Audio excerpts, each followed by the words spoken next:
for a Prime Performance, brought to you by Whole Foods Market, where we don't just put organics on our shelves, we put them on pedestals. Green Bay Packers did a thing over the weekend, re-signing Pro Bowl running back Aaron Jones. 4 years, $48 million.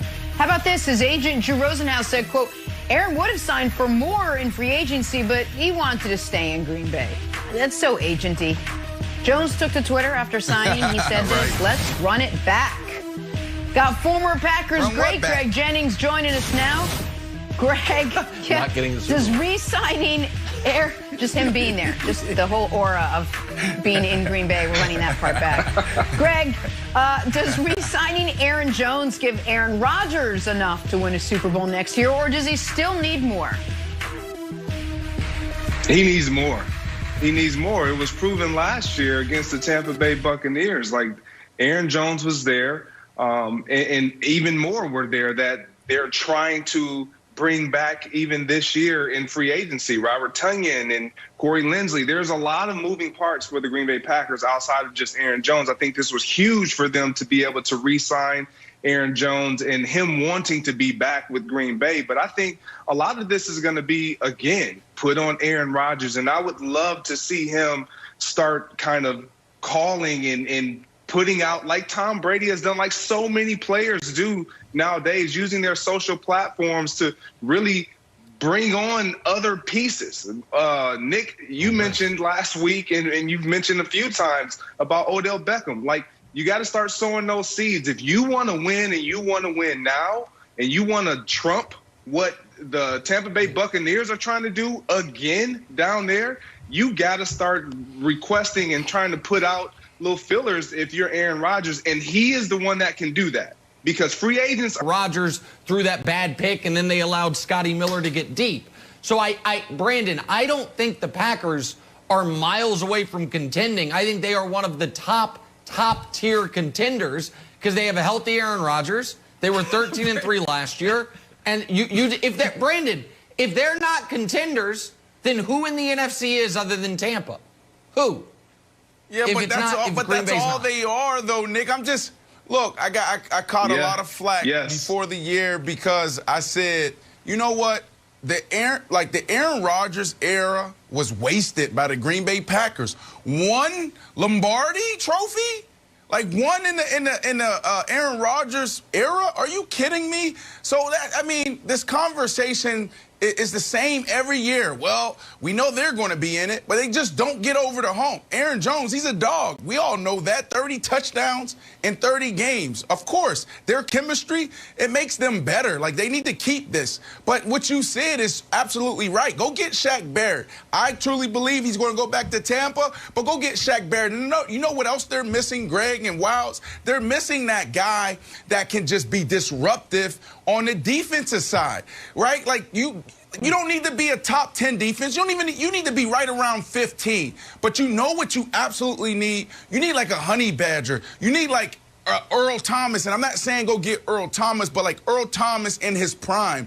A dude that can turn the ball over and give Aaron Rodgers in that offense more opportunities. Greg, you know this. Even going back to when you was playing for Green Bay, the offensive side was never an issue. It's still not an issue.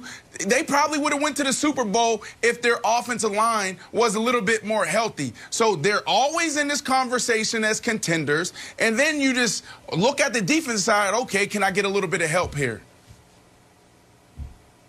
Agreed. You're spot on. You got to find ways to get Aaron Rodgers the ball back because, as you mentioned, that offense is going to put up points. Nick, you talked about Matt LaFleur. He's been great. Like, everything that he's done over the last 2 years, his first 2 years as the Green Bay Packers head coach, has been excellent. People will question, should he have gone for it on fourth down in that NFC Championship game? But outside of that, you can't question what his resume provides right now. And to be honest, if you can get somebody defensively, that is a game changer, and add another piece alongside Devontae Adams, even Robert Tonyan, if you can get him back and his play is definitely is pointing the right direction, which is up, this team has a chance. But to your point, Brandon, contender is what the chance is. It's not where the Bucs are. Every year we say the same thing. It's a good point. Greg, thank you so much. We got to get back to our top story. You go trade for another quarterback. So I just don't see that happening either.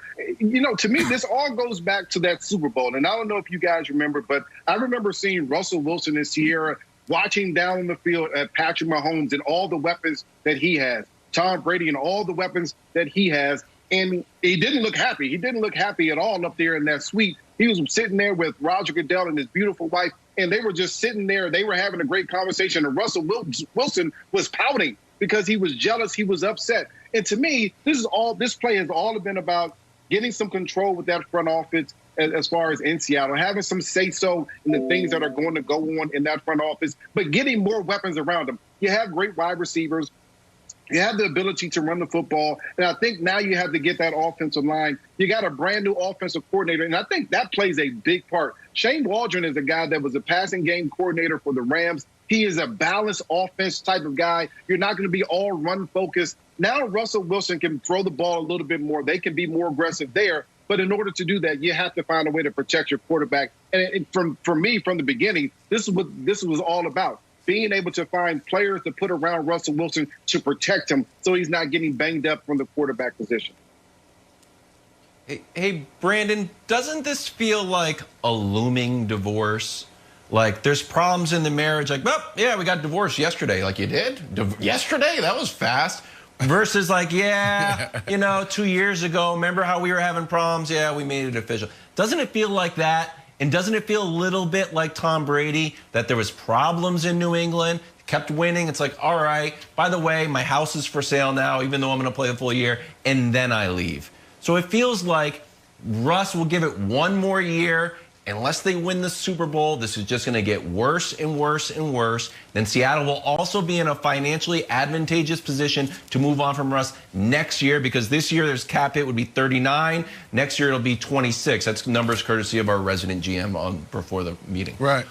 So do you think this year it feels like he stays? Next year, do you see him going? No, I think Russ is going to put pressure on him. Like, Nick, you just talked about the Baltimore Ravens stepping up and taking that guard off the board. The more those things happen, I think the more angry Russell Wilson gets and the more pressure he puts on Pete Carroll and the Seattle Seahawks. You're 100% right, Wilds, where, you know, this relationship, we're talking about phenomenal relationship between Russell Wilson and starting with the city of Seattle, then going to the ownership, and then Pete Carroll and John Snyder and everyone in that locker room. That relationship between him and Pete is fabulous. I mean, that's what you dream of when you put together your organization and you say, okay, these two guys got this. This has to fit, and they have to work well together.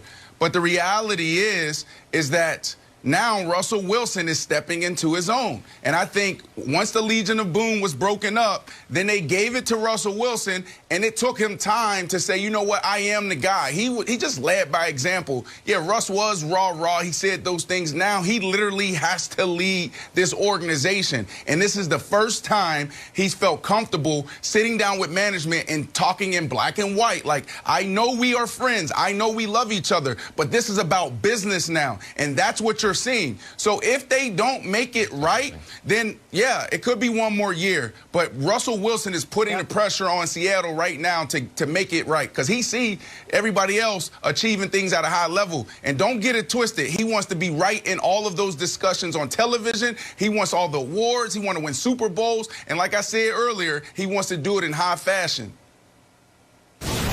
You know which team doesn't have a quarterback issue right now? The Green Bay Packers. They had a running back issue, but not anymore. Packers signed Aaron Jones up over the weekend. But is that enough to get the Pack to Super Sunday? Find out next. Brian, thank you as always.